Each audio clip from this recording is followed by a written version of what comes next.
परमेश्वर की बड़े नाम की महिमा हो। फिर से आने वाला प्रभु यीशु मसीह के मीठे और पवित्र नाम से सबको जय मसीह की अभिनंदन करता हूँ। फिर से सुबह के टाइम परमेश्वर की वचन के साथ थोड़ी टाइम मनन करने के लिए परमेश्वर ने एक अवसर हमारे जीवन में दिया है, इसलिए परमेश्वर को बहुत बहुत धन्यवाद करता हूँ।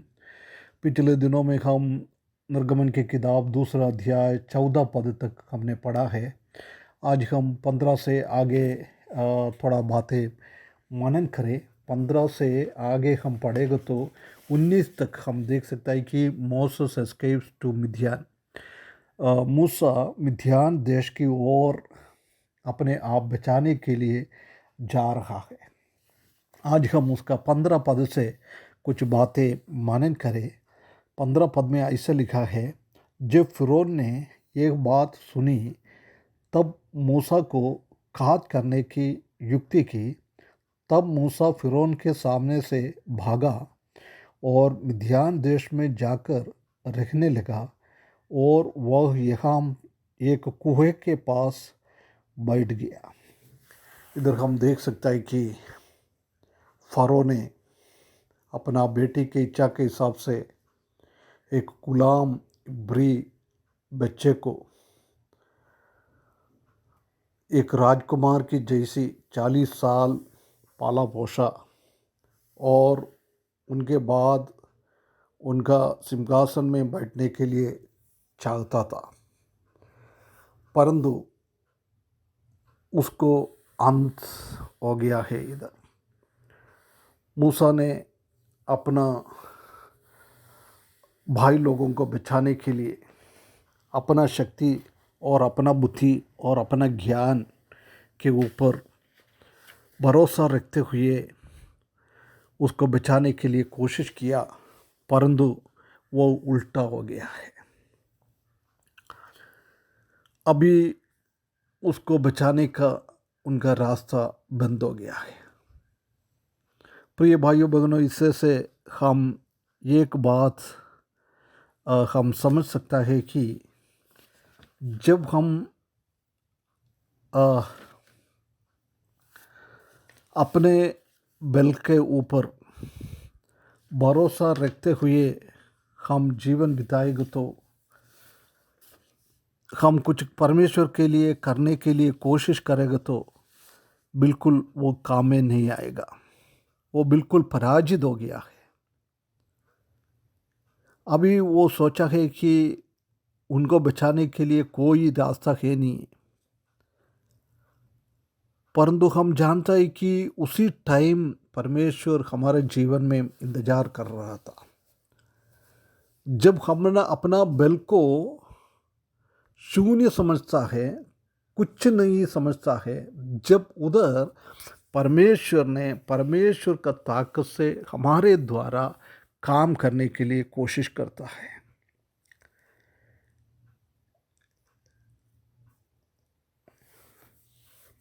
जब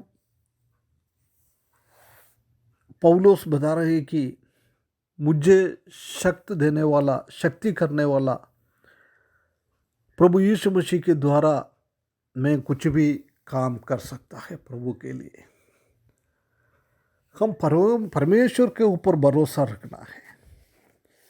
जब हम परमेश्वर के ऊपर भरोसा रखता है, जब उसी के द्वारा परमेश्वर हमको मदद करता है। परमेश्वर ने 40 साल मूसा को इसी काम के लिए प्रिपेयर किया है, तैयारी किया है। अभी 40 साल और मूसा को और इस्राएली लोगों को उधर से छुटकारा मिलने के लिए और तैयारी करना है। इसलिए मूसा को इसी अवस्था में लेके आया है। ये परमेश्वर का काम था। यदि वो मूसा वो मिस्री व्यक्ति को मार नहीं डाला था, कभी भी वो इधर से ये काम नहीं कर सकता था। परमेश्वर का हाथों के नीचे वो नहीं आता था। परमेश्वर ने और 40 साल उसको परमेश्वर ने उसको ट्रेनिंग देने के लिए, अभी तक तो फरो ने उनको ट्रेनिंग दिया है, उससे बढ़कर परमेश्वर का ट्रेनिंग में आगे आने के लिए वो चाहता है। ये दुनियादारी को, मिस्रईम को उसको छोड़ना पड़ेगा।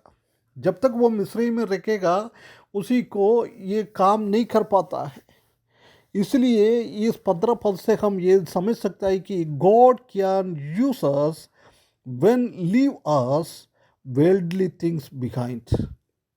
जब हम दुनियादारी को हमारे पीछे फेंकेगा, जब परमेश्वर ने हमारा जीवन में काम कर सकता है। इधर हम देख सकते हैं कि God transformation of Moses from prince to pauper. पहला एक गुलाम व्यक्ति से एक राजकुमार बनाया था मूसा को। इधर हम देख सकते हैं कि अभी उल्टा हो रहा है, एक राजकुमार व्यक्ति को फिर एक गुलाम व्यक्ति बना रहा है। परमेश्वर का प्लान मूसा के द्वारा करने के लिए ये हत्या करना पड़ा। उसी के द्वारा मूसा को राजधानी से, पालस से एक वाइल्डरनेस में, एक मरुस्थल में लेके गया है, क्योंकि अपने आप को विनम्र करने के लिए, अपने आप को शून्य करने के लिए, इस दुनियादारी के हिसाब से उसको पूर्ण शून्य करने के लिए परमेश्वर ने ये काम उनका जीवन में किया है। उधर हम देख सकते हैं कि उसने उधर से भागा है, भागकर कहाँ चले गया है, एक कुएं के पास चले गया है। हम जानता है कि कुआं ये परमेश्वर का जीवन को, पवित्र परमेश्वर का वचन को दिखाता है। जब हम यूहन्ना का सुसमाचार उसका 4 अध्याय उसका 14 पद पढ़ेगा तो उधर हम देख सकता है कि परंतु जो कोई उस जल में से पिएगा जो मैं उसे दूंगा, वो फिर अनंत काल तक प्यास न होगा, वरन जो जल में उसे दूंगा वो उसमें एक सोता बन जाएगा, तो आनंद जीवन के लिए उमड़ता रहेगा। देख, इधर मूसा ने परमेश्वर के पास आ गया है, परमेश्वर के जीवन का जल के पास आ गया है। उसी के द्वारा, उसी के हृदयों में, उसी के शरीर में एक बहुत बड़ा एक बल आ गया है, हम देख सकता है। और इसी से हम कुछ लेसन हम सीख सकता है कि to find your life you must lose it.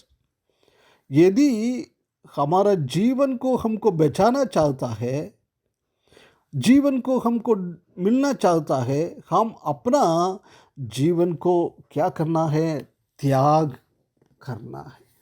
ये परमेश्वर हमसे चाहता है। जब हम मत्ती सुसमाचार 10 अध्याय उसका 39 पद पढ़ता है, 10 का 39 में ऐसे लिखा है कि जो अपने प्राण बचाता है वह उसे खोएगा, और जो मेरे कारण अपना प्राण खोता है वह उसे पाएगा। देख, हम हमारा प्राण हम खोएगा तो हमको परमेश्वर का प्राण, परमेश्वर का शक्ति मिलता है। उसका 16वां अध्याय उसका 25 पद में भी वही लिखा है, क्योंकि जो कोई अपना प्राण बचाना चाहे वह उसे खोएगा, और जो कोई मेरे लिए अपना प्राण खोएगा वो उसे पाएगा। दुनियादारी का जीवन वो मरा हुआ जीवन है। उसी जीवन से हम कुछ परमेश्वर के लिए कुछ काम नहीं कर सकता है।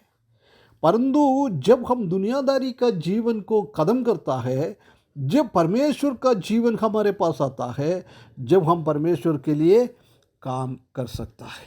प्रिय भाइयों बहनों, कितना एक बहुत बड़ी बात इधर हम देख सकता है। उसके बाद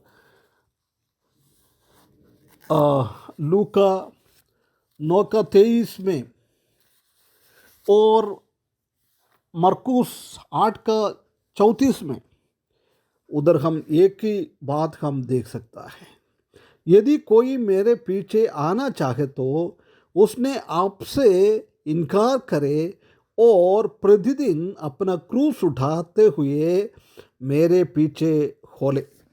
हमारा जीवन को कदम करते हुए, त्यागते हुए हम परमेश्वर के पीछे, परमेश्वर ने हमारे जीवन में कष्ट और तकलीफ क्रूस देता है, वो क्रूस उठाकर हमको जाना है। प्रिय भाइयों बहनों, मूसा के जैसी हमको भी ऐसी एक जीवन बिताने के लिए परमेश्वर हमको सहायता करे। और फिलिपियों की किताब 3 अध्याय उसका 7वें पद में पौलुस ऐसी बताता है कि परंतु जो जो बातें मेरे लाभ की थी उन्हीं को मैंने मसीह के कारण हानि समझ लिया है।